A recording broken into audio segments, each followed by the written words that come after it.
सोच के देखिए, नेपाल में ज़ेन जी ने सिर्फ 4 दिनों में सरकार गिरा दी।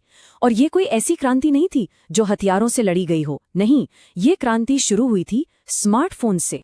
ये लाइन बिल्कुल ऐसी लगती है जैसे नेपाल के लिए ही लिखी गई हो। वहां जो कुछ भी हुआ वो इसी बात का एक ताज़ा सबूत है। और इस पूरी कहानी की शुरुआत हुई जब सरकार ने इन्हीं स्क्रीन्स को बंद करने का फैसला किया। तो आखिर हुआ क्या था? कैसे एक सोशल मीडिया बैन ने सिर्फ कुछ ही दिनों में पूरे देश में इतनी बड़ी उथल-पुथल मचा दी? चीजें इतनी तेजी से बदलीं कि यकीन करना मुश्किल है। जरा इस टाइमलाइन को देखिए। 4 सितंबर को बैन लगा और सिर्फ 4 दिन बाद 8 सितंबर को देश भर में विरोध प्रदर्शन शुरू हो गए। और अगले ही दिन गुस्सा इतना बढ़ चुका था कि काठमांडू में संसद भवन को आग लगा दी गई। और ये कोई शांत प्रदर्शन नहीं था, इसमें हिंसा हुई। सड़कों पर हुई झड़पों में 70 से ज्यादा लोगों ने अपनी जान गंवा दी। और इसमें सिर्फ प्रदर्शनकारी नहीं, पुलिस वाले और यहाँ तक कि कैदियों की भी मौत हुई। लेकिन सवाल ये है कि क्या इतना बड़ा गुस्सा सिर्फ सोशल मीडिया बैन होने से आ सकता है? असल में ये तो बस एक चिंगारी थी।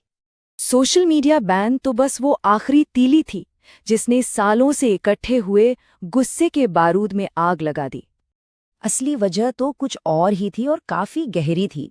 सोच के देखिए, सालों से चलता आ रहा करप्शन, हर तरफ नेपोटिज्म यानी भाई भतीजावाद, युवाओं के लिए नौकरियां नहीं, और ऊपर से एक ऐसी सरकार जो आती जाती रहती थी। इन सब चीजों ने लोगों के अंदर एक गुस्सा भर रखा था। और ये गुस्सा सबसे ज्यादा था नौजवानों में।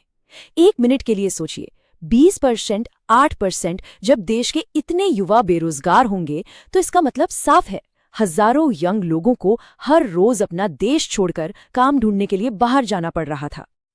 इसी आग में घी का काम किया #NepoKids जैसे सोशल मीडिया ट्रेंड्स ने। मतलब एक तरफ तो आम नौजवान नौकरी के लिए भटक रहा है, देश छोड़ रहा है, और दूसरी तरफ सोशल मीडिया पर नेताओं के बच्चों के लग्जरी कार्स और डिजाइनर कपड़ों वाली तस्वीरें वायरल हो रही थी। ये देखकर गुस्सा आना तो लाजमी था।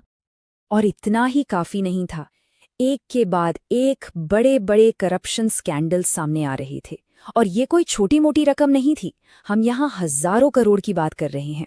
ये साफ साफ जनता के पैसों की लूट थी। तो अब तक ये तो साफ हो गया है कि सोशल मीडिया वजह नहीं थी, बस एक हथियार था। लेकिन इस हथियार के दो पहलू हैं, और यहाँ से कहानी थोड़ी और कॉम्प्लेक्स हो जाती है। देखिए, एक तरफ सोशल मीडिया लोगों को जोड़ने का, उन्हें आवाज देने का काम करता है, जैसा हमने अरब स्प्रिंग में देखा था। पर दूसरी तरफ यही सोशल मीडिया गलत खबरें फैलाने और दंगे भड़काने का जरिया भी बन सकता है, जैसा अमेरिका और ब्राजील में हुआ। नेपाल में जो कुछ भी हो रहा था उस पर दूसरे देशों की भी नज़र थी। इसमें विदेशी हाथ की बातें भी होने लगीं। कुछ लोगों ने इसे कलर रेवोल्यूशन कहा। चीनी मीडिया ने अमेरिका और भारत पर इल्जाम लगाया। हालांकि इन सब बातों का कोई पक्का सबूत अभी तक नहीं मिला है, लेकिन इस एंगल पर चर्चा जरूर हो रही है। तो इतने बड़े सियासी भूचाल के बाद अब आगे क्या? नेपाल का भविष्य क्या है? देश को संभालेगा कौन?